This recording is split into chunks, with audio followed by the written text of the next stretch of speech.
Welcome back to another Boxscore Geeks Show. I'm your host, Trey Alvarez, and with me, as always, is Brian Foster. I'll save our Twitter handles to the very end, so you have to listen to the whole show if you don't know them already. Anyway, we're going to be talking the Utah Jazz, because why the hell not? The Golden State Warriors, because Brian is a huge, huge fan of the Warriors, if you didn't know that. I just want to cut in, Dre, and say whenever you put the Warriors on the script, you always say it's because of me, and that's fine. I'll take credit for it every time. Well, it's interesting. If I don't put them on the script, we end up talking about it. When I put them on the script, like I don't want to talk about them. So it's funny. Although right now I justify it because we're going to be talking about possible issues with the Warriors. We're going to talk some news that in itself doesn't relate to the draft, but may have huge implications for the draft. And then, of course, we couldn't end without putting the capper on the World Chess Championship. So let's get into it. Brian, our first subject. Actually, and I forgot, we're going to do our last week on Lost. Basically, this one is kind of homework from the audience. So Jay Brett, one of the most prolific commenters at the Wages of Wins and Box Score Geeks, has been asking about basically the domination of big men in the wins produced metric. Just because so many of the top players are bigs, as well as just the idea that how much they matter in the NBA and if there is a position adjustment fix we might want to do. Just because, for those that don't know, there are two ways to do position adjustment that we do at Box Score Geeks. And it is important for the wins produced formula that we have equal number of minutes in each position, point guard, shooting guard, up to center. And then what we did as a slight change is we broke it into three parts, which is point guard, wing, big, so power forward, center. And one thing is just bigs have traditionally always been huge in the NBA, and the Box Score Geeks Wages of Win, something we've always done is we have always used a position adjustment, meaning we compare against position. And by the way, this is I always get on kind of my soapbox and kind of my angry old man that's shaking my hand at the analytics movement in this. Give me one sec, Brian. Why don't you talk about something I really need to yell at someone in my house for making noise. So, Brian, rant about the Warriors, and I'll be back. Or actually, no, I guess I'm back. I guess they heard me. They heard it live. So, anyway, the basic point is very much like wins above replacement in baseball. We compare against league average. And by the way, just a side tangent on that. I was looking today, and there was one of the Brian Burkstat tweets about Joel Embiid, which was saying he's like one of like five centers to have a line of something like 27 points, 13 rebounds, and like three and a half assists a game. Which, by the way, we do think Joel Embiid is close to a star player. I think he slipped just below, but I was looking into this, and there has been inflation because the other player that looked really good by that breakdown, like the last person to do it, was Shaquille O'Neal in the early 2000s. And Shaquille O'Neal's just raw productivity, it was better than Joel Embiid's, but not by much. So Joel Embiid in 2001 NBA would have been like Karl Malone peak level, basically, if we're trying to put in perspective. And Karl Malone peak level was an MVP player that we would agree was MVP caliber. Like we would probably say we'd give him number 2 or number 3 on our voting list. I think every year Karl Malone was MVP worthy. John Stockton was above him. Now, of course, they're on 60-win teams that go all the way to the finals, so it's not surprising they have 2 MVP candidates.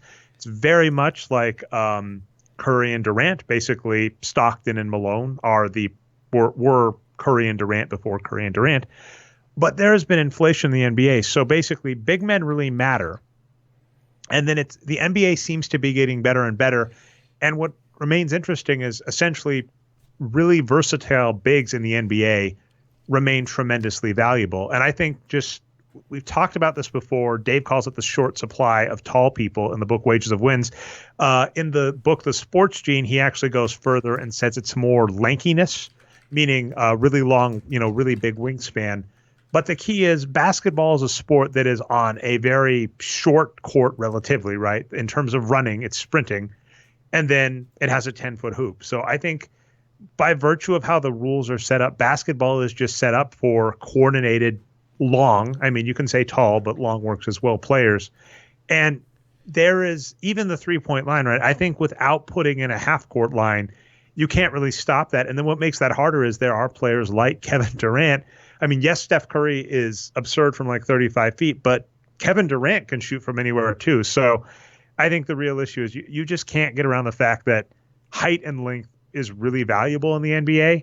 And if you are not on it, I think Steph Curry is one of like the only players that is really against the grain, because I know Allen Iverson got a lot of credit for it, but Allen Iverson was not really all that good. Michael Jordan was just as tall as Charles Barkley. Charles Barkley was a power forward. Traditionally in the NBA, being oversized and coordinated, or long and coordinated, is just required to win. So to Jay Brett's point, there are adjustments I would like to do to the position based on things like tracking data, because we can look at usage, real usage. And by real usage, I mean like touches per game. I think there is something to that, to say how much a player holds the ball and where they play on the court are the two most important factors for how we judge their productivity. And using normal position assignments that like Basketball Reference has and that we do is not perfect, but it's still pretty good. And the annoying thing that we just keep agreeing with is that big players that are talented really matter in the NBA, and it's been that way in its entirety. Yeah, and I think it's kind of a semantics thing too, because people like to talk about positionless basketball, and then we say no, there's no such thing. But what I like to look at is roles instead of positions, right? Because if you got some stud player like LeBron that's really, really good at everything in basketball, he can fill all these different roles on his own, regardless of what position he is, right? And then the other side of it is the Ari Caroline floor stretch, right? Or whatever he called it. It wasn't exactly floor stretch, but the point is, there's, based on where you are on the floor, like you were saying, Dre, you have different opportunities, right? So you have to, so even if you want to say basketball is positionless and you have to guard a lot of different positions, you still just can't ignore all those roles, right? Because we know what wins in basketball. We know it's point. Yeah, go ahead. And then to that point as well, where it actually gets much harder in basketball as compared to other sports when you're talking roles, is because players have to play offense and defense, and because they're on the court for such a long period of time, you really can't. We're definitely going to talk this player later, like Klay Thompson. If you have a specialist in basketball, they are leaving a lot on the court. And I am not a fan of saying their job is just to shoot threes. And you go, well, that is, we've talked this a ton on the show, Brian, sunk cost, right? Or opportunity cost, not sunk cost. Mm-hmm. That's an opportunity cost, where you are basically saying, I only have 240 minutes in a regulation game to distribute amongst my players. If I allocate 30 minutes of that to a player that is only going to, this is the Brian bins of productivity. It's what when you're talking roles, things that I expect players to do. If I'm supposed to fill each bin 50% or more, and by the way, this reminds me very much of a scene in Moneyball where they lose Jason Giambi. Yes. They're saying, we need to replace this many hits and this many RBIs and this many runs and this many walks or whatever, right?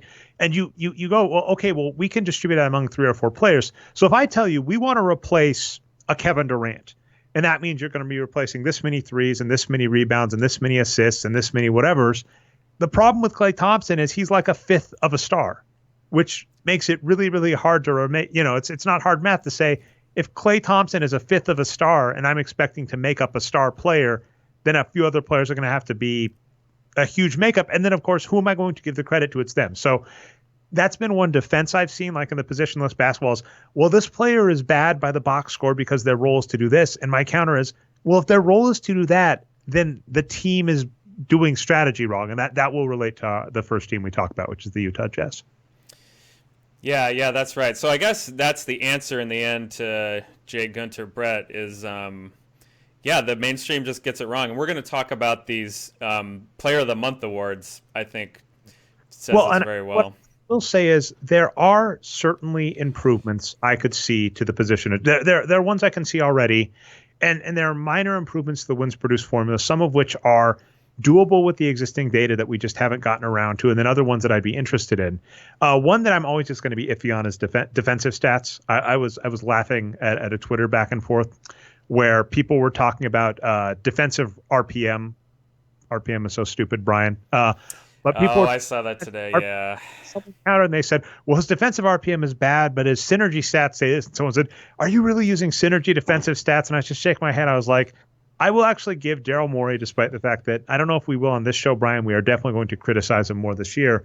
But on Quora, someone asked him a question. They were like, are any publicly available defensive stats good? And he was like, no. And I agree wholeheartedly. I mean, defense is an interesting concept and something that is important to winning in basketball. But so many of the stats people use, like defensive RPM, like defensive BPM, which is trash, like synergy stats, and I've broken a lot of these down before. They just don't mean anything. So anything else before we hop into the Utah Jazz? Yeah, just to clarify that. For that Morey story, is it specifically individual defensive stats? Because like the wages of wins crowd thinks that team defense matters a lot, but individual defense is, outside of box score stats, doesn't matter as much. Everybody agrees team defense, and that's the problem though, is that when a player gets traded like Jimmy Butler and someone says, "Oh, he's a huge defensive boon to this team," we don't know how he's going to fit in because it's really a team level thing. And then we don't know how much it's coaching or everybody buying in. And that's just always been a hard problem. And so I get very upset when I see just the absolute certainty people have. This player, when I hear Karl Anthony Towns as a defensive sieve, I kind of go, that team's never been good at defense with him. So if you took him and put him on Boston or took him and Denver this season, because again, like same notion, like Nikola Jokic last season, everybody was saying, this is a good player, but he has too many liabilities at defense to be a legitimate star. And if he was really that bad, could the Denver Nuggets? Holy cow, they're second. Oh, come on, beat. They're playing Toronto as we record this, so come on, Nuggets, you can beat Toronto.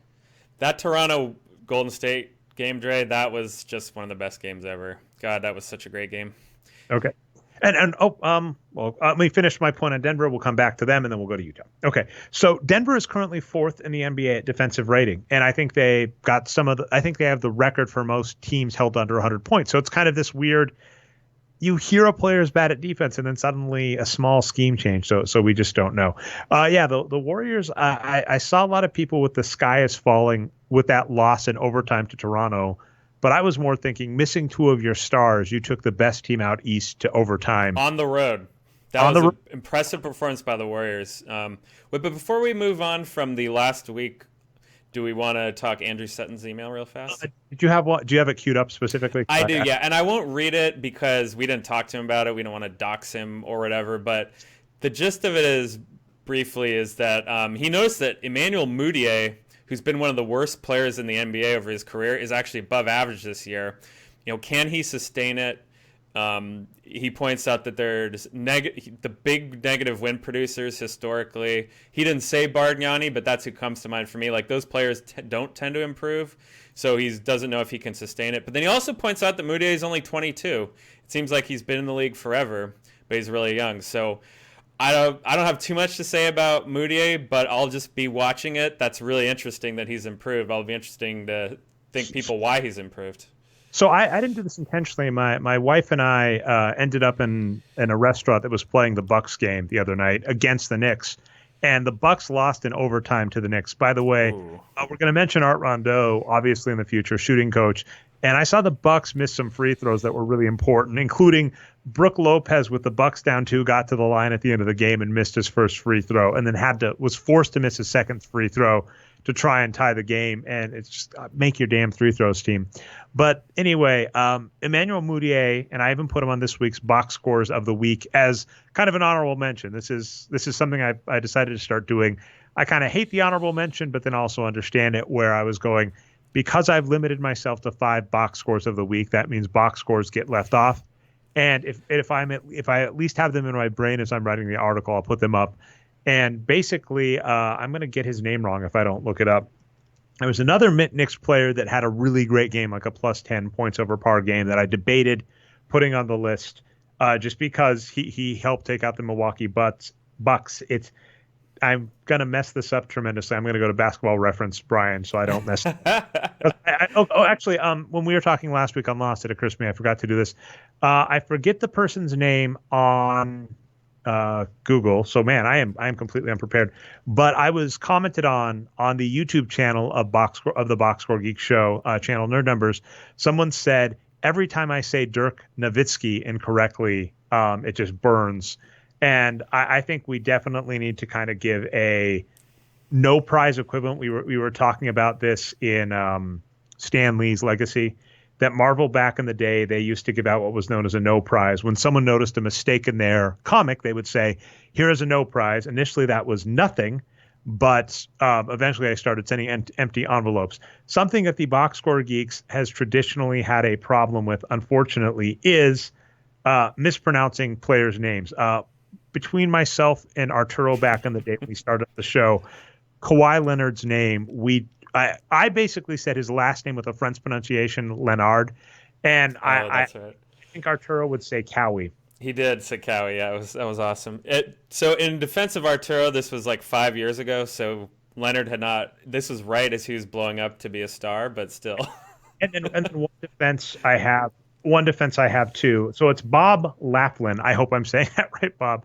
Bob Laughlin was saying it. My German teacher in high school is going to feel depressed because, yeah, obviously in German a W is a V, but I've Americanized it and have been saying Nowitzki. So I've got a cool life hack for you here, Dre.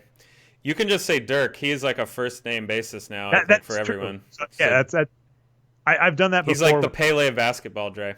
Oh, that's a good plan. But anyway, thank you to Bob Laughlin. Recipient, other people have earned this because we have messed up many, many names on the show. We try and do our best, but then sometimes I'm going too fast and I'm reading 10 names. But in this case, I'm not going to. So it is just Damien. So it's Damien Dotson. Had an amazing, I was going to say Damien, so I'm really glad I looked that up. Damien Dotson had an amazing game to beat the Bucks. And then Emmanuel Mudiay was the second best player for the Knicks. It was just a decent game. But yeah, Emmanuel Mudiay is playing great. The comments I'll give on that, and I've kind of had this thought before in relation to the Nuggets, particularly with Carmelo Anthony. And then we were even talking last week with about Marvin Bagley on the Kings. I hate the notion that rookies should be expected to come in and immediately be an impactful player. And I question if that ruins players because Carmelo Anthony, for instance, was the best scoring option for the Nuggets when he first came on and was given the role primary scorer.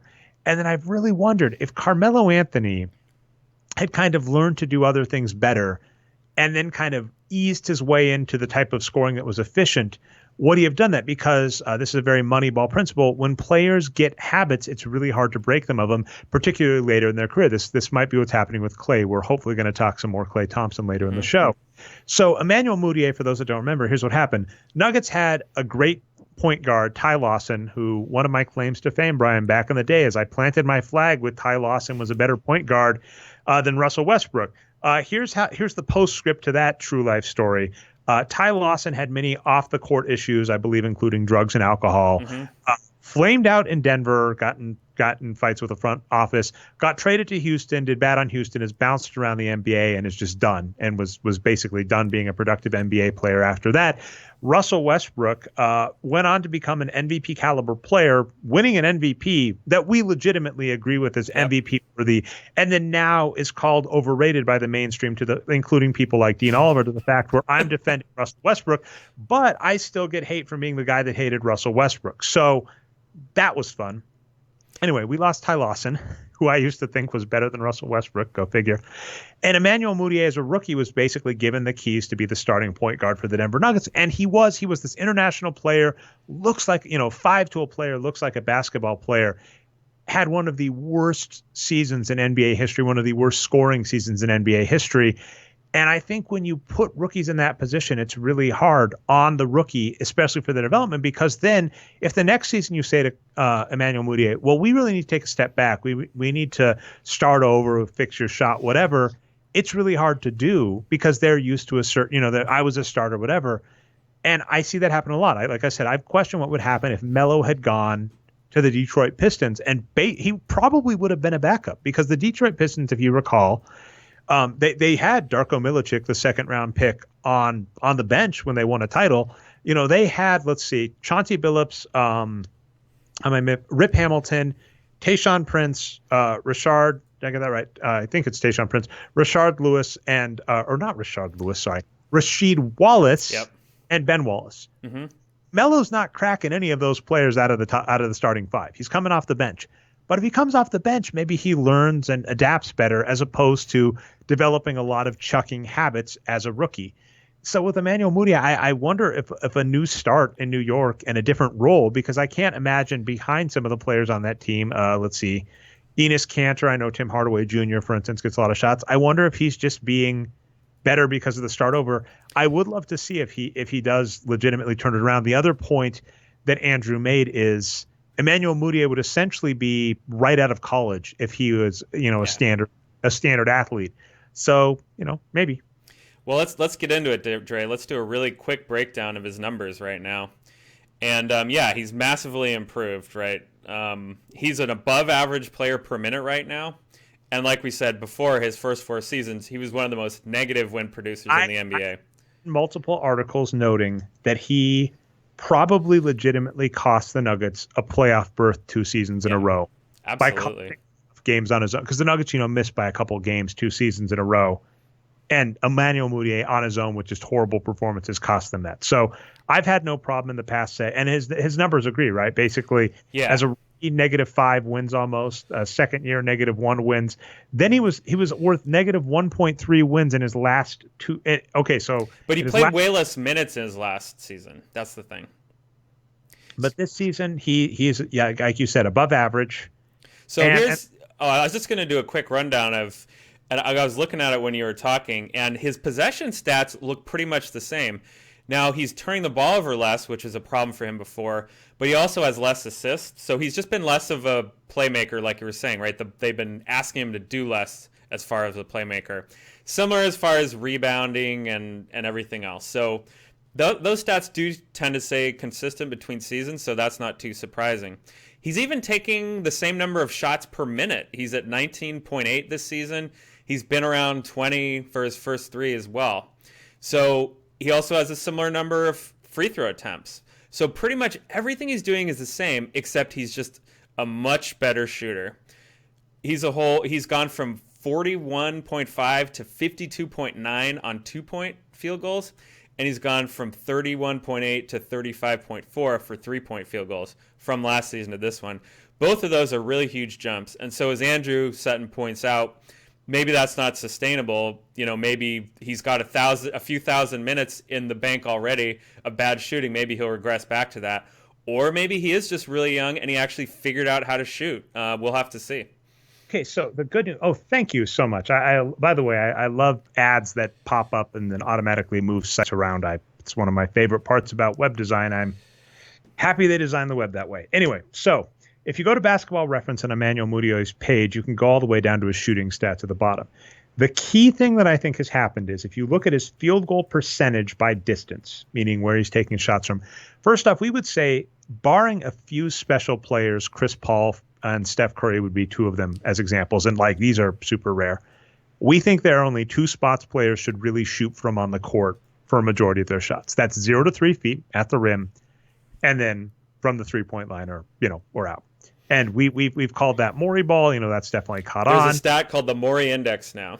There's the Morey Index. I've also joked and called it after you, Brian, the Bop the Clown, because if you look at a heat map of an ideal player's shot chart like James Harden, it looks like a smiling clown face and a clown nose. So, and then if it's green, if they do green instead of red for the Heat, then it looks like a why so serious Joker face.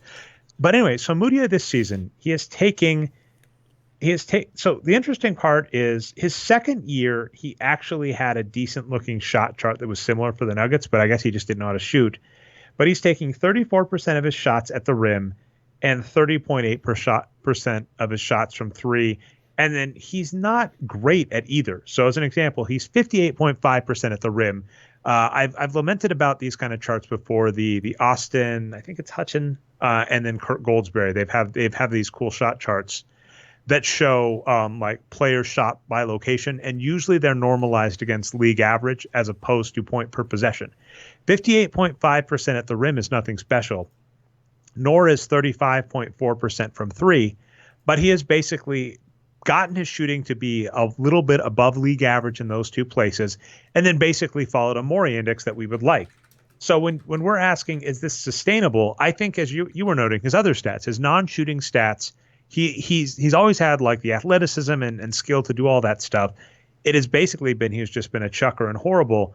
If he has changed his shot selection and then can sustain just average that's the funny part is it's not like we are seeing what we've seen before at times in players, including like Steph Curry, where Steph Curry's shooting 70% from 3-point, and you're going, there's no way he does this all season.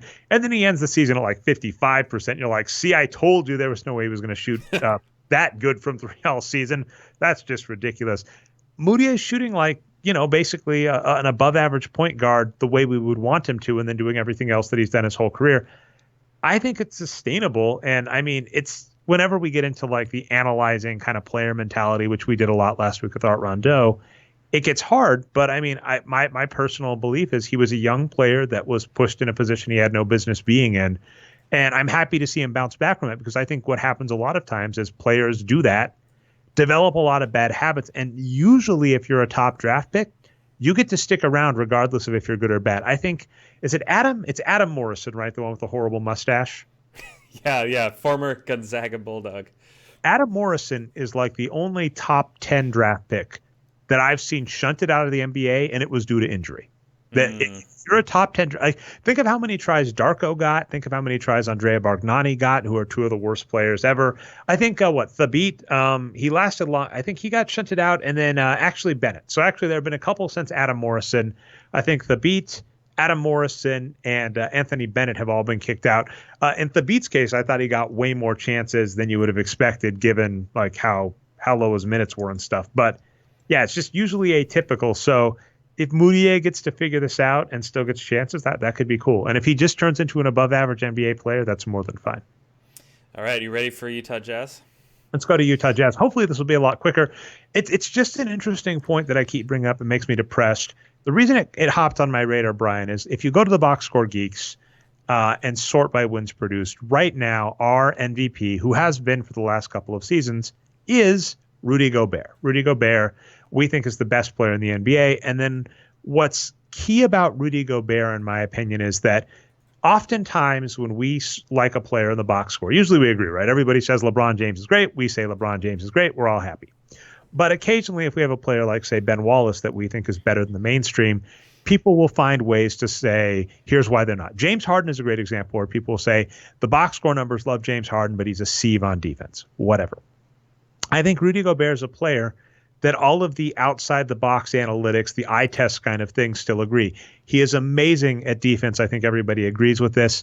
And then there's kind of a weird analog to floor stretch. Floor stretch, for those that don't know, is this bullshit kind of flat earth narrative to justify why players that can't shoot need to take a lot of shots. The logic being, if you don't convince the opponent that you are going to shoot, it's really hard on defense. So you have to have players that just chuck up shots so the opponent will basically disperse on defense so that you're able to get open shots. There's a very simple bit of logic. You could just pass the ball instead of doing that. That's how you stretch the floor. I have given some credence to the idea that, like, Ben Simmons at least needs to pretend to take a three or take a three occasionally to stretch the floor, but he doesn't need to take, like Giannis Antetokounmpo at the beginning of the season was taking 4 threes a game. He doesn't need to take 4 threes a game. If he takes 1 or 2 threes a game just to keep the defense honest, that's all that needs to happen. Wrapping up a topic you brought up on this before, Brian, and I'll keep rehashing. You've talked about the play action fake in football. The defense just bites on it. So if you square up from 3, they're going to run at you no matter how bad of a 3-point shooter you are. So that's fine. But the analog to that is called gravity, which I've heard a lot of people talk about on Rudy Gobert, which is this notion that if a player is just so good at scoring, like Rudy Gobert is, that when they get the ball, the defense has to collapse on them, and that opens things up the other way. So essentially, Rudy Gobert plus Joe Ingles should be just an amazing recipe for success on any team, because Joe Ingles can shoot from outside, Rudy Gobert can shoot from inside. Ingles should space the floor. Everybody should collapse on Gobert. In spite of this, the Utah Jazz are kind of off to a slow start, and there are 2 players, one of which is kind of a weird I told you so that I think still could work out, and the other just makes me sad. The 2 players are Donovan Mitchell and Jay Crowder. Donovan Mitchell was a Rookie of the Year candidate that I got a lot of love from, including Donovan Mitchell, which was freaking bizarre, for saying he was overrated. He probably ended his rookie season as close to an average rookie. Now, to put in perspective, Donovan Mitchell as a rookie, production-wise, was about as good, I believe, Brian, as LeBron James. To be fair, LeBron James was a high schooler, freshman essentially coming into the NBA. Donovan Mitchell, I think, came in. He had 2 years of college, I believe. So slight disparity there. But again, I think he was 21 his rookie year, just like Simmons was.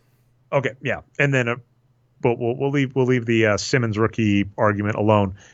But basically, Donovan Mitchell took a lot of shots at below league average, and people liked him because yay points. And we said that was wrong and bad. And the annoying part is he has kept that up this season. Funny, when we're talking Emmanuel Mudiay, that would have been a better jumping off point, Brian. I'd rewind if I could. Basically, same idea, kind of Donovan Mitchell for similar reasons, by the way. What's his name? He was a small forward. Was it Thabo Sefolosha? Yeah. Thabo Sefolosha, I believe, got injured early in the season. Yeah, he's only played 87 minutes. But I believe last season, I think they thought he was going to be their starting small forward, got injured early. Donovan Mitchell kind of got the call up. Yeah. And Donovan Mitchell's inserted early and does basically what Emmanuel Mudiay does. But the funny difference is, like, Emmanuel Mudiay, here's the weird part, Brian. Emmanuel Mudiay was like the worst volume scorer in modern NBA history. I think he was second worst if you let yourself go all the way back to the start of the NBA BAA. So that's saying, like, we were saying, like, the only person that shot worse than Emmanuel Mudiay, I forget the player's name, but I looked it up at one point. It was like a player from the 50s or 60s. Which, oh, that's bad. There's this weird argument of, could an NCAA team beat an NBA team? And the answer is fuck no. That's crazy. Don't say that. Man, I was ableist. I apologize. But no, it's just outright wrong. An NCAA team, you could take the worst player on every NBA team and construct a squad of those players, and that team would destroy the best NCAA team. I'm sorry. It's just like that. Obviously, if you remove, as long as they're not like injured or dead. You could even do like the old ones, right? If you had like Vince Carter, Dirk Nowitzki, Dwayne Wade, whoever else. I counted it today, Brian. There are 10 players in the NBA that I am younger than. So that's some, or older than, which is other way, right? Actually, it is younger. So I'm younger than 10 players in the NBA. So that makes me feel nice and old. But anyway, I think an NCAA team nowadays, though, could go back to the 50s and beat some of those squads. So I'll put it there. But Donovan Mitchell was just horrible, one of the worst ever. He still got a second shot his sophomore season. Donovan Mitchell was below average, and people think he's the greatest thing since sliced bread. So this season, he's still keeping it up. But I mean, the funny thing is, one, why wouldn't he? He knows what gets him paid. I even said that last year. He added me a few times or quote tweeted me because people snitch tweeted when I was like Donovan Mitchell's overrated, and people were like, you know what Donovan Mitchell needs is me to tell him this guy on the internet doesn't like him, and then he was like, that guy's crazy, and then everybody came and yelled at me and said I was crazy, and I was like, yeah, probably. At the end of that, I even said, I was like, irrespective of what I say about your performance, you're doing the right thing. If I was I didn't say this in the tweet, but like if I was his agent, I would be saying, how many shots will they let you take a game? And he's like, I think 20. And I'm like, how about 30? How about 40? They let you take 40 shots a game. Take 40 shots a game. You'll score at least 30 points a night, and you'll make an all NBA team. So we don't fault that, but he was basically put in the same role as Emmanuel Mudiay, a player that had no business being in the starting lineup that early, and then now believes he should be doing that, has developed bad habits. So that's rough. The other player that really pains me is Jay Crowder, because we love Jay Crowder, and I think he's being misused. I can't say it's for sure. This is one of those interesting points we were talking about, Brian, where you kind of glean stuff from the box score, but then it's also fun to maybe look more in depth. This is something, if I had more time, I might do. I think their belief with Jay Crowder is we can use this player as a stretch four. They're kind of weird. You don't really have small ball when you have freaking Rudy Gobert, but if you're playing Joe Ingles and Jay Crowder together, you're kind of giving up a power forward. And you were talking this last week, Brian. Derek Favors is really good. So I wonder if Jay Crowder is injured. He looked really bad last season, not like himself. And we thought he was one of the best contracts in the NBA. He should not be. And I think it's getting compounded. He's not playing well and he's getting played out of position. Basically, those two players explain the Jazz's woes. And this actually gets into a funny comment for me, because we often talk about player evaluation, right? I get in trouble for bashing Donovan Mitchell for being overrated, maybe rightfully deserved or not on my part for getting bashed. I would argue both Donovan Mitchell and Jay Crowder are a coaching / front office mistake. And this rates back to something we've talked about before, which is Dirk Nowitzki, where basically Ari Carolina said, if you looked at a lot of like position modeling, Dirk is an amazing small forward. Throughout his entire career, you should have been playing Dirk as a small forward. But it is not hard when you break down the data to say Dirk. I'm just going to say Dirk. I almost did it again, Brian, but your advice works. Dirk has been played as a power forward center a majority of his career. And even with the one period of his career when he really wasn't was when he was with Sean Marion. And I would argue that's because they were classifying Sean Marion as a small forward in their mind. But Sean Marion and NBA 2K8, which is one of the best, the 2K series, the 2K8 is the best because you can make an amazing squad because Chris Paul and Dwight Howard are still in their rookie contracts. Sean has like a 93 rating, so you can make such a fun squad. I think the one I love is Chris Paul, Dwayne Wade, Sean Marion, KD, and Dwight Howard. That's just or KG. I always confuse the Kevins. I think they thought Sean Marion's a small forward, whereas our numbers would say you can play him as a power forward. And then to Jay Brett's point about like position, if I had something a little smarter, I would probably go in and say when Dirk and Sean Marion are on the court together, count them each as half, right? Half small forward, half power forward. That would be the most equitable distribution, whereas I think right now we count Dirk as a power forward and Sean Marion as a small forward. That is a coaching decision that hurts Dirk's value in our numbers. And Utah's the similar way where we go, this team has the best player in the NBA and they're underperforming. And well, it's easy to point the fingers at the players. We just said on our own, take every shot you can get. So if Jay Crowder's told you're a stretch 4 now, instead of you're a defensive-minded role-playing 3 or 2, and Donovan Mitchell's told you're supposed to space the floor, take every shot you can get, we can't fault them. So Utah's actually kind of depressing where I think it's basically a management issue. I think it's a coaching issue. They're playing the wrong players and or giving the green light to the wrong players, and that is hurting an otherwise strong squad. Yeah, so let's go through a little tutorial for Jay Crowder's numbers too, because I was very curious. I was curious about your question about his position, if that's a problem. So here's what I looked at. I've got his player page open right now on Boxscore Geeks. And the way I looked into it is I looked at his raw production, his ADJP 48 per minute raw production, right?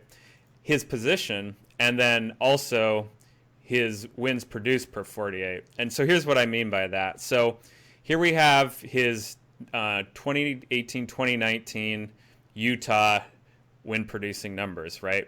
He's at .209 ADJP 48. Not the best in the world. His position, like you said, is pure power forward, 4.0. If he were, say, if he played half of his games as small forward and half at power forward. And again, I'm not saying what the reality is. This is just what we have based on Yahoo's numbers, right? So he's at 4.0. He's according to Yahoo, he's never played any games at small forward. And then his wins produced per 48 is negative .027. So he's a negative win producer. By the way, I'll keep going. I'll actually come back.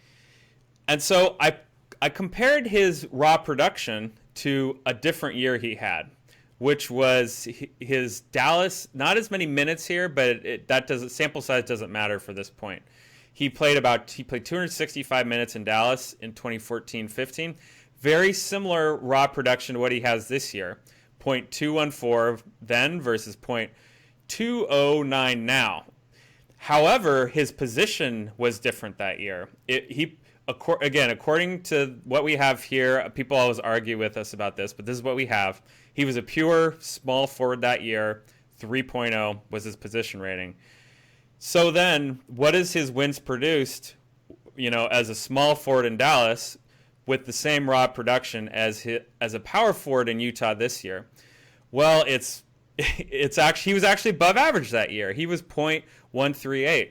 So the position matters a lot, and then the other side of it, like you were talking about earlier, is the inflation, right?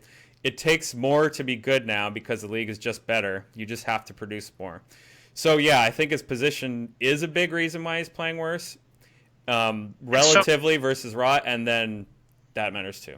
Here's an interesting juxtapose too. So let me see if I can get this really quick. So I'll tell you what our algorithm does, because I just looked at Basketball Reference, and so the reality is Jay Crowder and Joe Ingles are getting next to each other a fair bit, and they are both basically forwards. And this gets to the third point I was just discussing, where I might argue that Jay Crowder, you might want to be more equitable with your with how you split it.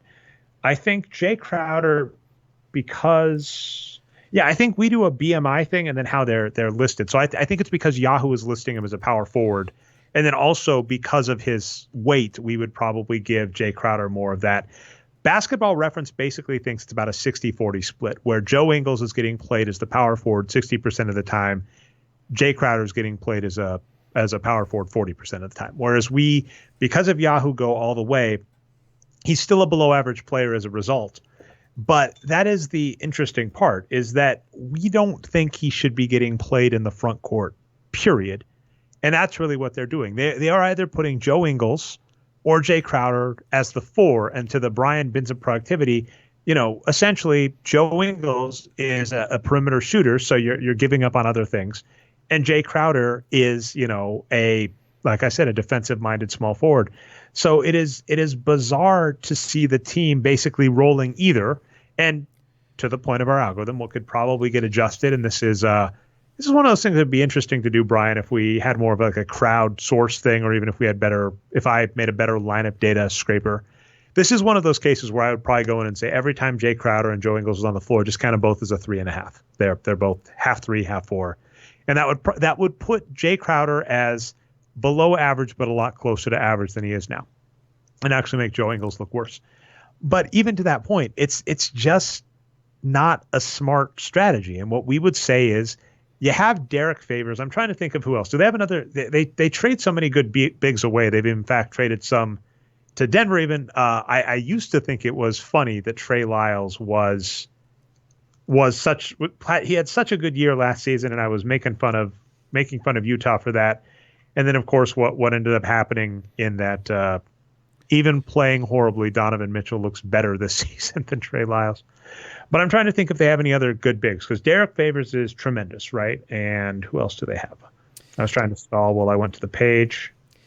Yeah. So I have those numbers up right now, and here's how their minutes are being distributed for big men. So Rudy Gobert is 780 minutes, more than any other player on the team. Smart move. He's their best player.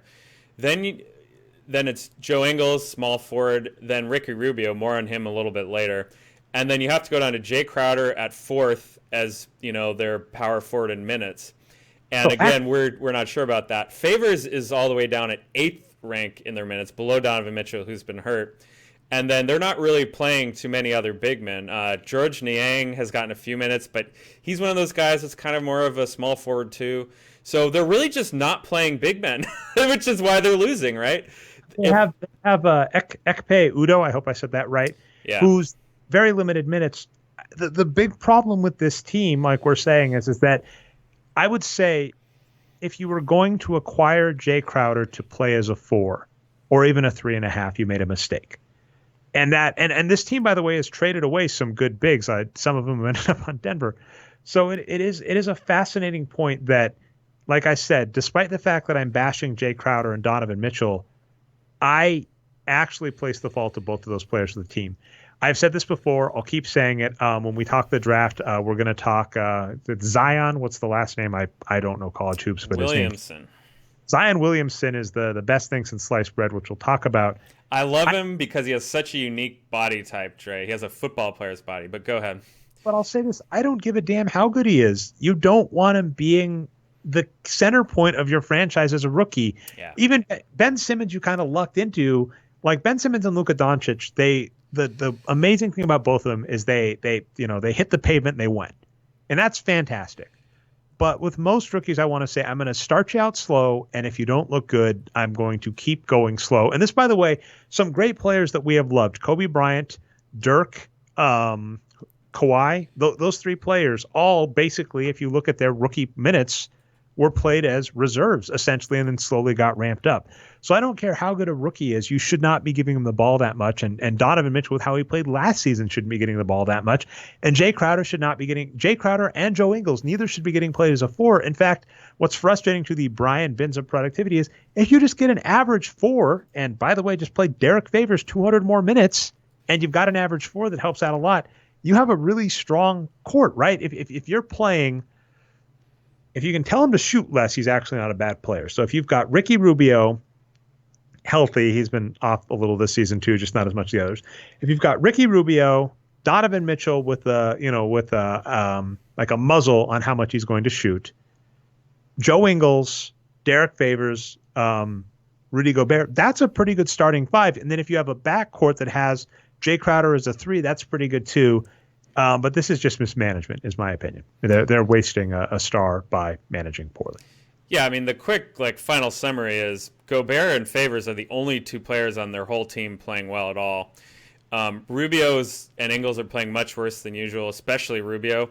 That's been a big problem for them. And then, of course, like we've been saying, giving Crowder and Mitchell a ton of minutes when they're playing really bad, especially with Crowder out of position. That's the summary of the Jazz problems. All right. Do we want to talk? Let's go to the Warriors, and we'll see. I mean, this might be smaller. Jeremy Britton sent along an article that says the Warriors, believe it or not, have a major three-point problem, but here's the good news. And so this is a fascinating thing to look into. The Warriors were kind of one of the first teams, the Warriors and the Rockets, kind of revolutionized the Morey ball style of play, the just shoot layups and threes. And they're not at the lead anymore, which is kind of weird. And then also the Houston Rockets, I would argue, took a step back with some of their offseason moves. And this kind of depresses me because this is kind of, you have an advantage against the league. And instead of pushing on the gas, like I would have loved to see the Rockets try to get to 60% from three, taking 60% of the shots from three this year. And instead of acquiring like Carmelo Anthony, help trade for Joe Ingles, something like that. But they didn't do that. So the Rockets are not the Rockets. The Warriors are in a similar boat. And what's really going on, as I think I've talked with Jeremy and you as well, is Klay Thompson has regressed a lot. He's shooting a lot. I think he was shooting 34% of his shots from three last year. I think he's dropped about 10%. Really, Klay is just shooting a lot of that. And then I think you had another article as well that had similar points.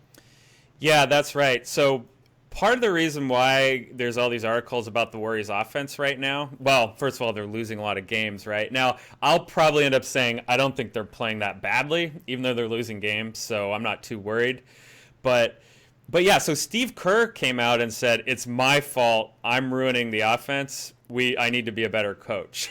And so a lot of people have been writing about that. Klay Thompson said, no, it's not you, Steve Kerr. And Klay's actually right. It's Klay yourself.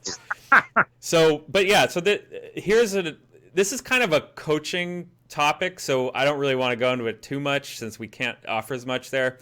So we can't offer like coaching process comments, but we can offer like coaching goals, because even if I don't know how to coach basketball, I know what a coach should be trying to achieve in the end, right?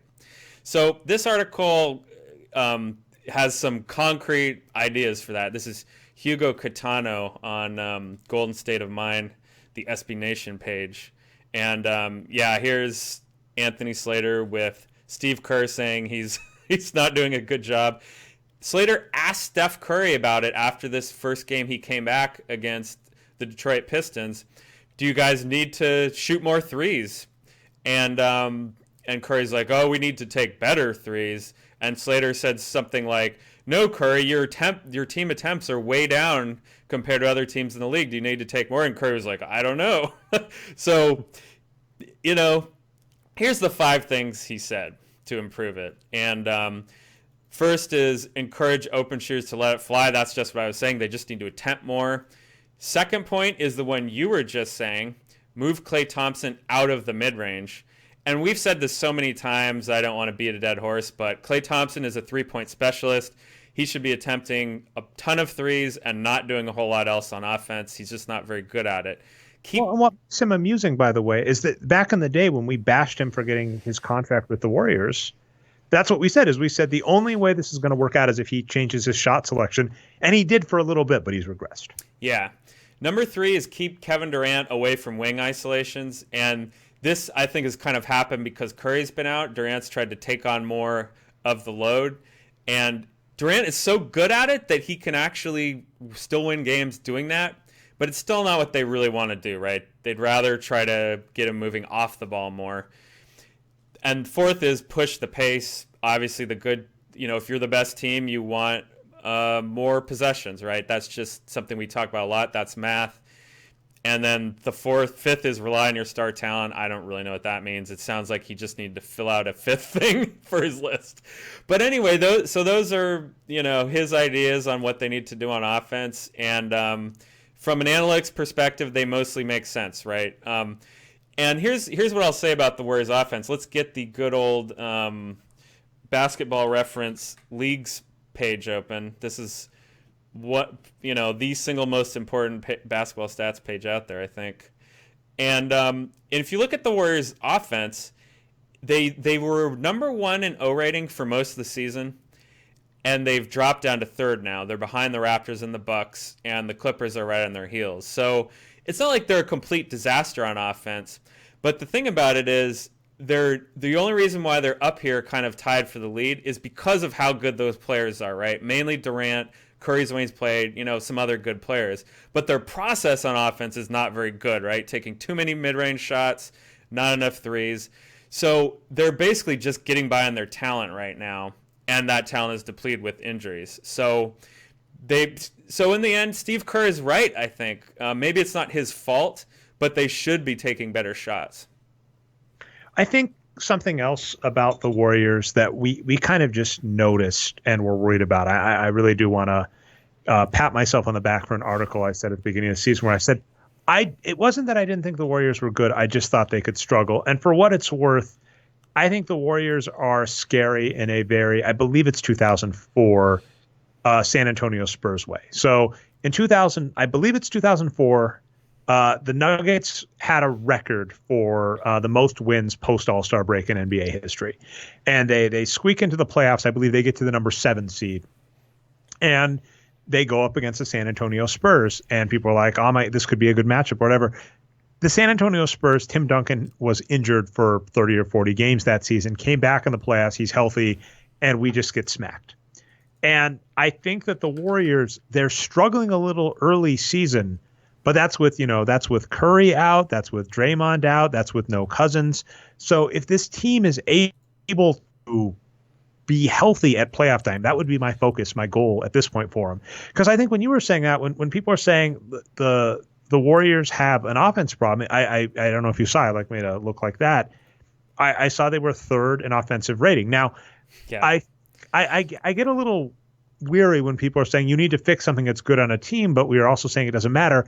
To the exact same point on threes, there are 2 real easy fixes that are kind of funny. Their threes per game will go up if Curry just plays more games. That's been the problem. He's been out because he takes over 10 threes a game. Something else that kind of hurts a little that I've noticed is Andre Iguodala is just getting old. He's just not shooting as well. And the real weakness of the Warriors this season is their defense. Their defense last season was 11th in the NBA. It's dropped down to 18th. And I could see things like they lost JaVale McGee. Andre Iguodala is getting old. I don't know if other players are playing worse. So there's some interestingness there. One thing that we kind of talked about preseason was just this weirdness of the Warriors not getting big early. Letting JaVale McGee walk and just counting on Cousins coming back healthy. So it's kind of funny where I think I'm inclined to agree with you, where I'm not tremendously worried just yet. What I will say is very telling for the future is the Warriors. You cannot, one more, Brian, cannot re-sign Klay Thompson. Yes. It is agreed. If you cannot make that move, that is a mistake and is obvious. Now, what's funny and what is really hard about championship squads is it often requires sacrifice from somewhere. Some players, it gets really weird when we look at a player like Chris Bosh. So Chris Bosh on Miami, he got paid the most money he was going to get paid and got a max extension.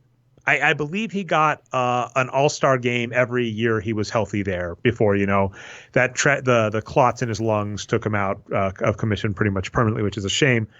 But you can't say his pay got hurt. You can't say his fame, because he got so many all-star games, got hurt. You can't say his Hall of Fame opportunities got hurt because Chris Bosh's guarantee.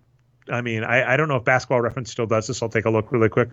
But like at the bottom, they have, based on an old regression, just this what are the odds based on traditional voting you would think a player would get in first ballot Hall of Fame.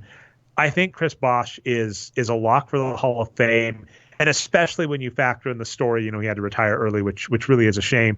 Yeah, he's a 99.5% Hall of Fame probably. And I heard from Brian Burke, who does advanced NFL stats and made like the win chart, the win percentage probability as a football game goes on, that Michael Lewis hates. He did the NYT fourth down bot as well, Twitter bot, I think too. But he told me once, he was just like, oh, by the way, I just have a natural 5% buffer. It can never go above 95%. I'm just going to say this, 99.5%, he's a lot. But you hear Chris Bosh after the fact talk about things, and he basically says, man, it really hurt my mentality to have to play next to Wade and LeBron and defer. So you have Klay Thompson coming up on a contract year going, I have taken the back seat behind better players for the last couple of years. I'm a star. I should get to shoot the ball, especially, if Curry's out. I should, hate the term, but like the man up, the stupid machismo that we see in sports so much. That mentality is really hard to shake for a lot of athletes. It's very obvious that Klay wants to do that. And as we've mentioned, he is essentially a specialist, and that's fine, but he is not worth the max money. So if Klay can get better shot selection or improve his shooting percentage a little, that's fine.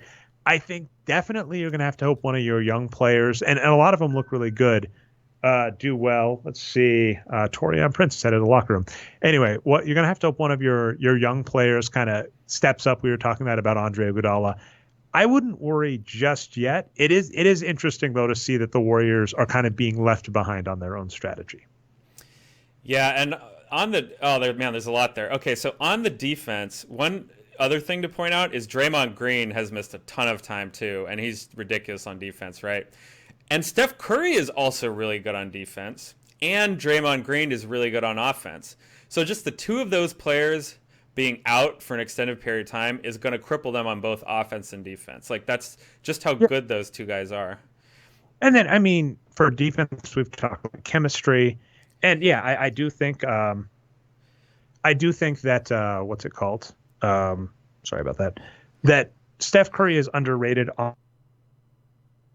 All right, we got Dre locking up a little bit here, so I'll keep going on the proxy role players. Stat I found that works pretty. Okay, I think you're coming back. Oh, sorry, are we cutting out on? Yeah, I'll just get into what I was going to say, which is that I disagree a little, though, on a few things. First is that Iguodala has been pretty good this year. He's playing a lot of minutes compared to usual, and he looks good. Yeah, there's some question, can he keep it up? He's famously did get Finals MVP and does turn it on the playoffs. So I'm not as worried about him. Maybe he won't get there, but I think he's been fine. And I'll make a subtle point that we make on the Warriors big men. I think their process is bad. They should spend more money on big men. They should not have let McGee go. I agree with all your points there. But the results of their big men have been very good. Jerebko is the best rebounder on the team. Looney is right behind him. And those guys can play like small forward, power forward, center. They can play all these positions, guard a ton positions. Jerebko can shoot threes. Looney plays really good defense. They do all this stuff. Quinn Cook has been okay. I've been surprised about him. He's shooting the lights out. Damian Jones, unfortunately, is out for the year now. So he tore a pectoral. So they're going to miss him. But they still have Jordan Bell, who was in the doghouse earlier, but is now out of it. Seems to be in the rotation and playing pretty well. So they should try to add a 7-footer, I think, specifically a shot blocker. I don't know how they're going to be able to do that. We'll see. Like, maybe they can. There's ways to do it. But, Alfonso McKinney, too. See, Alfonso McKinney is also hurt, but if he comes back, Dre, he is like the opposite of Nick Young. He's like a power forward that can play shooting guard instead of like a shooting guard that they're playing at small forward. But he can also shoot the three and rebound. So they just have all these good 3-and-D players at all positions. And I just love this team. And they don't look great on paper in some ways, but I think if they do stay healthy, I still think they're just an easy favorite to win the finals. Yeah, I think we've talked a lot about narrative and how the mainstream has to have one. So when a team struggles, you do have to go on that. And I think let's check one last thing, Brian. What is the Warriors SRS right now? I think it's around 5. Let's go over here. Yeah, they are down to 7th in SRS in the league at 4.28 SRS, right behind the Boston Celtics.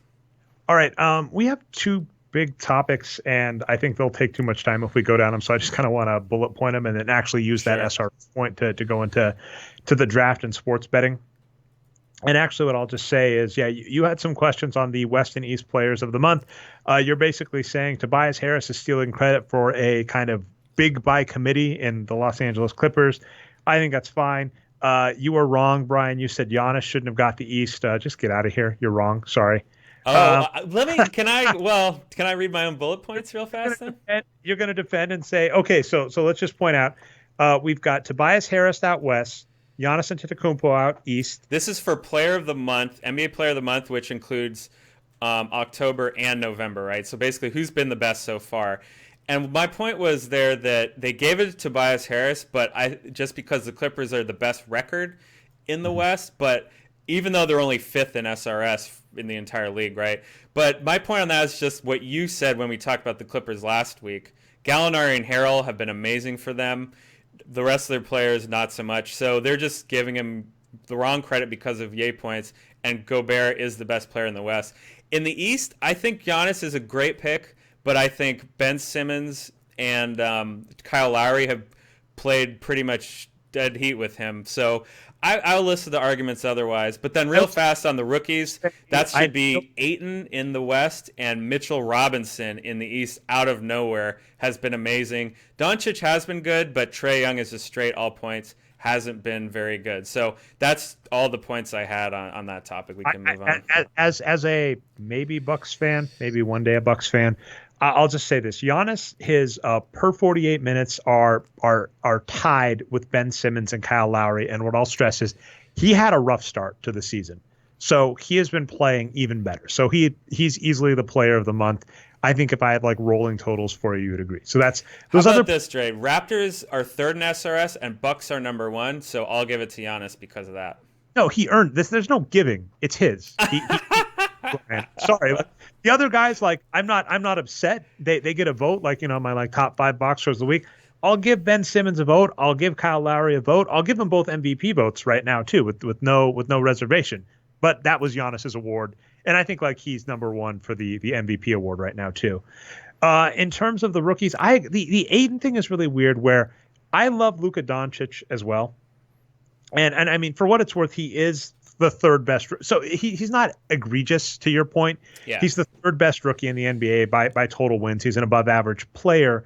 But what I like about your point, and gets really bizarre to me, and kind of came up when we were talking like Mitchell versus Gobert, is DeAndre Ayton and Mitchell Robinson are NBA close to star level, right? DeAndre Ayton's just a little below star level. Mitchell Robinson per minute above star level, obviously needs to up the minutes to be what we would call a star, but essentially a permanent star that if he got full minutes and keeps it up, which we normally see happen. Both of these players are star bigs, and the offensively gifted wing will always, always, always get more excitement about what they could become, because we're in the same boat. I think Luka Doncic could be amazing because he's so freaking young. He's above average from the get-go, right? Like if Donovan Mitchell was doing this last season as what he did last season as a 19-year-old with 2% better shooting efficiency, I'd be on the same hype train everybody else was. When I was like, he's freaking 21 and he's below average. Luka Doncic above average as a 19-year-old, that is incredible. But I'm inclined to agree with you, and it is just a bias in the NBA against bigs. And then DeAndre Ayton, the real rough part is he is scoring really well too. So there is this. I really hope that people will stop sleeping on bigs that are like 2010 machines. It is freaking bizarre to see that happen. Yeah, and the last thing I have to say on that is, again, if we look at the SRS, who the best teams are, those are all the big teams. By the way, I've watched this YouTube clip. You don't have to watch it or show it, but it's from the movie Moneyball, and he basically says fundamental. It's when Jonah Hill is in the parking garage, and he says there is a fundamental misunderstanding about baseball, and people are asking wrong questions. He actually said they should be asking what wins games. And you wrote that in the script here. You said, when people are voting for Luka Doncic over Mitchell Robinson, because it's rough. I mean, Ayton still deserves Well, so it. that's the East. So Trae Young beat out Trae Mitchell Young. Robinson in the East. Yeah, Whatever. Trae Young he scores a lot of points. That's all I'll say.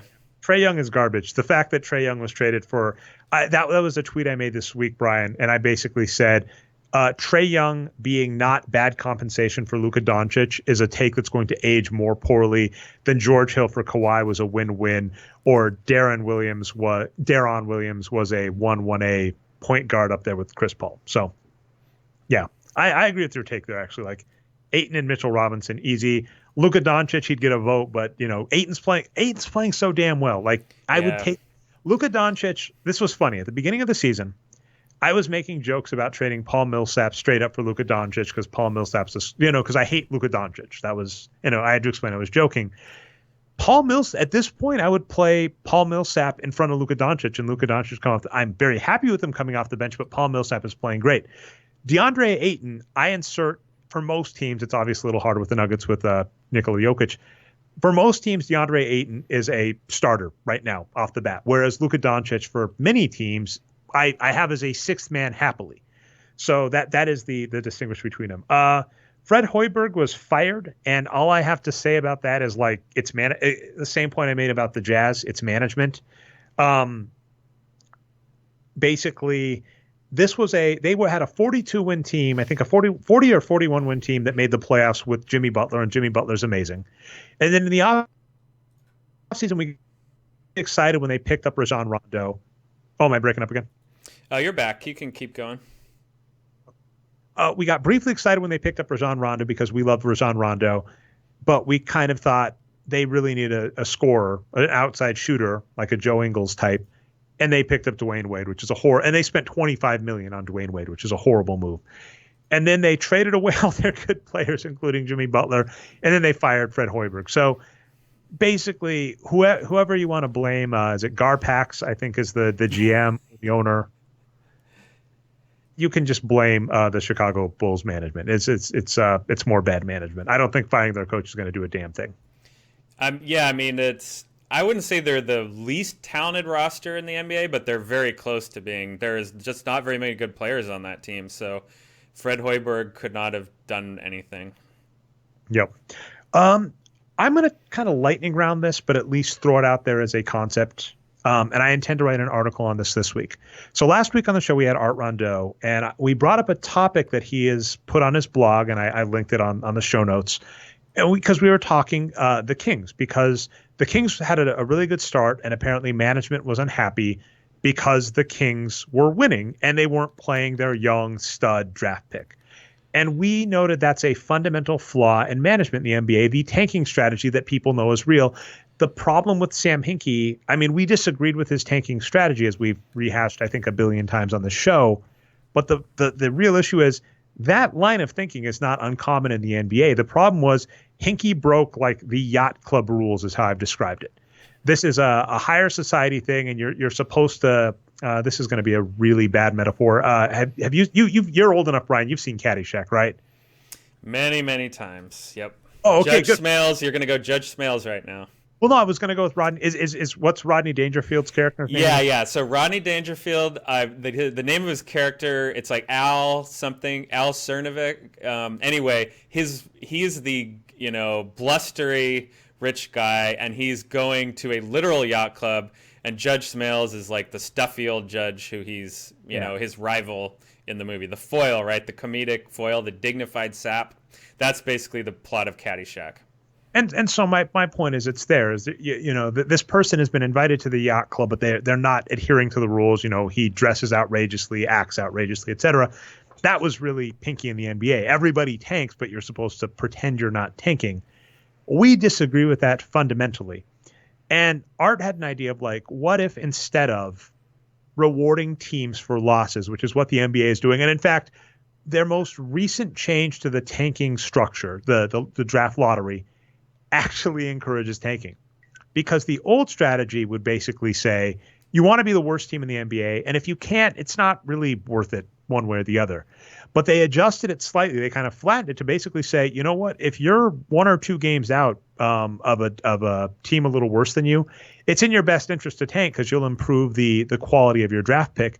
And we've even said, I don't know if there's a problem with that. If you're playoffs with 5 games to play, which means you have to win out and a couple other teams have to lose out when there's like no shot of that, I don't know if you don't say, hey, Jokic, go get a tan.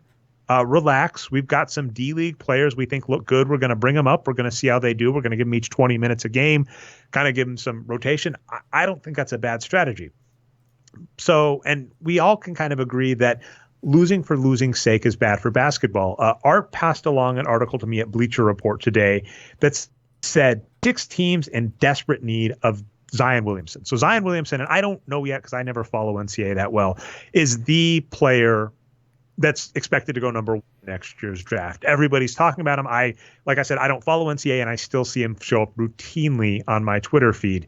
And the fact that Bleacher Report thinks that a quarter of the way into the season, it makes sense to say, here is a player that 20% of the league should consider giving up on the season right now, because that's what has to happen, right?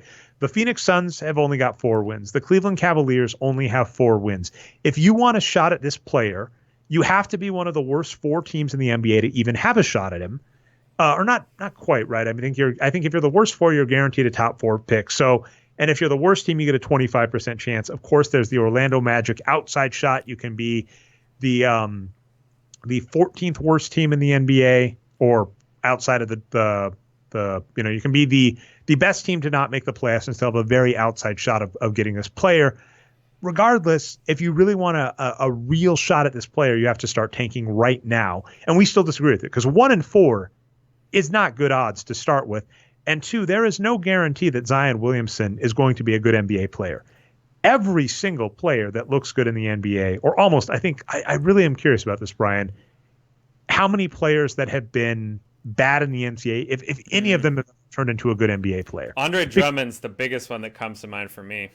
I seem to recall that Lane Vastrow's numbers still liked him. So I think he wasn't a great, we've seen most players that turn great are great NCAA players. I don't think he was a great NCAA player, but I don't know if he was bad.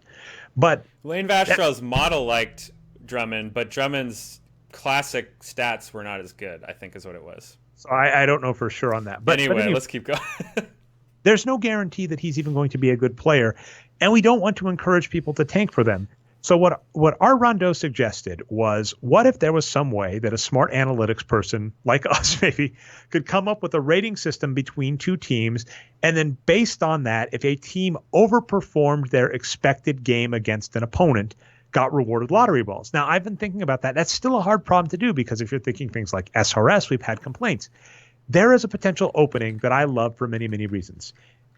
The NBA realizing that gambling is the future, right? The road for sports betting being legal in the NBA in the United States is open because of a New Jersey court case, and in large part thanks to the lobbying of daily fantasy sports.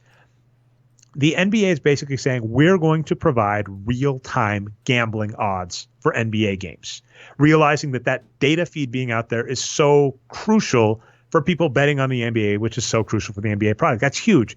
Now, here's the idea that is like the tying in with what Art Rondeau was asking, and actually using a little chess methodology. If you came up with an ELO rating between the 2 teams playing a game based on their real-time betting odds. So ELO, for those that don't know, is a chess rating system where every time I play a player, if I'm a player with the chess rating, every time I play someone, based on if I beat them, lose them, or draw to them, we look at the difference in our respective skill and update each of our ratings accordingly. So if I was like 100, Brian, you're 200, we play, I beat you, I might gain 50 points, you might lose 50 points. I forget the exact methodology in chess. The problem with this in sports, as we've noted before, is if a player like LeBron James is out, and in fact, coming back to your Warriors, right, we're saying they're 7th in the NBA in SRS at around 5. But Draymond Green's missed major time. Steph Curry's missed major time. DeMarcus Cousins isn't in. If those players come back healthy, they're a much, much different team. So that's why. By the way, Dre, before Curry and Green got hurt, the Warriors were number 1 in SRS big time. So, and that's what happened last year too, right? They were we're neck and neck in SRS with the Houston Rockets. Curry goes down injured. Durant goes down injured. Klay goes down injured. I think Iguodala went down injured too. Like they were missing like 4 of their starters for only a game. I say only, but a game or 2 last season. They all came back healthy, and boom, they win in the playoffs. Real-time betting odds provides that. And then if the end result, instead of updating each team's rating, because for instance, 538 has done ELO ratings on basketball teams, and I hate it. But if at the end of each game, instead of updating their ratings, you just gave them lottery balls as a result, then essentially, if let's say the idea being at All-Star break, you say everybody you're starting from scratch, and now every game you play is worth a certain number of lottery balls based on the real-time gambling odds before the game. That would be a much more interesting thing. And Art even brought this up in his article that we'll link again, where he said, it makes sense to even have playoff teams in the hunt for top players. And I mean, if it's a 1 in 1,000 chance that they win, then great. And then we have more conspiracy theories about if it's rigged. But I much prefer that. And one last point that ties into daily fantasy sports. A problem the NBA still has that is very frustrating, I say as someone who plays daily fantasy sports, is certain NBA coaches not releasing news in a timely fashion, and they almost feel like it's not their obligation. There was a game, the Denver Nuggets, Mike Malone decided to bench a player. I forget who, but one of the bigs because there are so many, and later said, oh yeah, we decided that at shoot-around this morning, but we didn't say anything until after 7 p.m. Eastern Standard Time. That's lineup lock in daily fantasy sports. And the question is like, what the hell, dude? If your lottery odds are incumbent upon your draft on your real-time odds being as close to accurate as possible, it behooves you to give real-time information so that the market is reacting to you accordingly. Because if you're going to bench LeBron James, but you don't tell anybody you're benching LeBron James until after lock and your odds change drastically, you just miss out on lottery balls. So I think that this real-time gambling is huge for a variety of reasons, meaning coaches being more transparent with fans, and then the draft lottery thing. Like that's what I'm basically saying. If they implement this draft lottery thing, it ties in perfectly with the NBA's interest in betting. So I'm going to think about it a little more, but basically that's my suggestion. Art Rondeau's idea, you win for outperforming your expected betting odds. Use an ELO-like rating system to judge teams based on their real-time betting odds. Starting, my suggestion is post All-Star break. After the All-Star break, every team goes like that. And just at the end, however many lottery balls you've accrued, that's what you get. The last part of this, I'm going to give I pinged Arturo Galletti about this, American Numbers, on Twitter. I pinged him about this. His last capper, and I think this is almost too outrageous to put in like draft number 1, but I'd love to see it long term, is he said his strategy then would be, instead of the draft being a pick, like the most balls get a pick, it's a draft credit. So at the end, basically, you turn it into an auction where Brian, because you've outperformed your record the most, you have 500 draft points, and I've outperformed my record. I have 200, and Luka Doncic is number 1, and you bet 500. I have no shot. That would be interesting. Yeah, and on Zion Williamson, I think not only just his numbers and frankly, like he has had some crazy dunks. I think that's why he's getting a lot of hype. But what's most interesting to me is he's kind of a unique body type player. He's compared athletically to J.J. Watt from the NFL. He's like 6'5", 6'6", 275 pounds or something like that. So he's got a football player's body. And, J.J. Watt's known for posting these crazy workout videos. So that's a good athletic comparison. And seeing a player, a big player, and we love bigs, Dre, I would love to see how he does in the NBA. But like you said, of course you don't want to scuttle your whole franchise just for a chance at him, and who knows, maybe he gets hurt or something like that. So, yeah, and in terms of the draft, of course, what should really happen is they should get rid of the draft. It's a ridiculous anti-labor, pro-ownership kind of thing, and it's terrible. But I do like yours and Art's idea. That would be really fun. I wish there was some way they could do a tournament for the non-playoff teams to help their draft picks. That would be fun. It kind of punishes, injured teams, but then again, your system does too. But wouldn't you want to be rooting for your team to win at the end of the season, win a tournament to get a draft pick instead of losing? So anyway, those are my thoughts on the draft. It's ridiculous too, right? Like, let's say at the end of the season, let's say Phoenix is playing Cleveland with 2 games left to go. Wouldn't it be more exciting to go, Zion Williamson is on the line for this game. You're going to have people watching that game going, oh my God, Cleveland, win the damn game. Huge ratings, right? Yeah. Whereas, right, you might get gambling and you might get daily fantasy engagement if I have Tristan Thompson on the Cleveland Cavaliers, but you're not going to get that if you're expecting them to lose and no one gives a damn about the game. And there's CBA problems, right? Like the players don't want to play more games, so they'd have to work out a playoff share or something like that. But yeah, that would be the way to do it to me if there has to be a draft, is make winning games good. That I agree wholeheartedly. I don't want to go too long because I think we've already had about an hour and a half. Let's do it. Chess, we got to just give the capper, Fabiano Caruana, gave it his best shot, drew all 12 games, and then unfortunately he was a 4-1 dog against Magnus Carlsen, and he lost 3 straight games. There was no Cleveland Cavaliers upset comeback.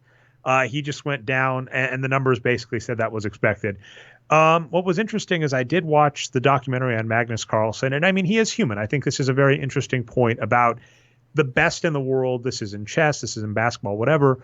They can still get rattled to the highest stage, although even to your point, I think a lot of that's narrative. So if you're a chess fan, that was a very exciting World Chess Championship. I think we'll have more to say at it in the future. Namely, there was a lot of narrative about how the draws were bad for chess, and I don't know if I agree. What I would say is the playoff system to get a world championship is bad, and chess should really, really want Magnus Carlsen versus Fabiano round 2. They really, really should want that. That is best for the sport. That's best for the world. Was he the number 2 ranked player going into it, or did he just win the tournament? He was the number 2 ranked player going into it, and that's what people were saying. Is that? Oh, that's right, because there was a game where if he had won, he would have taken over the number 1 for the first time in like years, right? Whoever won this match was going to be the best player in the world. That was how it was slated to draw out, and people were knowing that. It's been years since the number 1 and number 2 have played each other in chess, which seems problematic for a sport that has such a perfect rating system. We complain about SRS and stuff for various reasons. Trying to use ELO in basketball, it makes perfect sense in chess. So my take isn't the draws were bad for chess. My take is chess should try and do whatever it can to do a rematch of it, because this was last year it was Karyakin, who I think was one of the worst players to enter the tournament, and I think he just got smashed by Carlsen, right? But anyway, I think he did the same thing. I think he went to playoffs and got. Okay. Magnus just loves playing rapid. Well, I mean, it's not. You were saying this too. For Magnus, it is not a bad strategy to say, I'm just going to take it to 12 games, and then in overtime, the metaphor we used last week was, it's like if the Warriors in tie-breaking procedures for overtime were told a 3-point competition. It's like the Warriors would tie every damn game they could that wasn't close, right? They would hold the ball. They would if there were 24 seconds left on the shot clock, even if there was a wide open shot, they just hold the ball and go, we're going to smoke you by 23s in overtime. All right. Well, anyway, long show, Brian, but a lot to talk about, so that was fun. I don't have any shout outs. If you do, go for it, and then I'll cap us off. Nope. Just shout out to everyone in the world. We love you. Okay. Well, anyway, this is the Boxscore Geeks Show. If you find us not through the website, you can find us at boxscoregeeks.com. I'm your host, Trey Alvarez. You can find me most places as Nerd Numbers. Co-host, producer, voice of God, Brian Foster. You can find most places as Boxscore Brian. We go live usually Mondays. We went early this week, but Mondays on twitch.tv/Nerd Numbers. If you want to catch recaps, it's channel Nerd Numbers on YouTube. And then, of course, we have it in podcast form on iTunes and Stitcher, the Boxscore Geeks Show. Hope your team wins tonight. The Nuggets did, so woohoo. They are the best team in the NBA officially, Brian. That's what I'm going to call it. Nuggets are going to win a title this year. All right.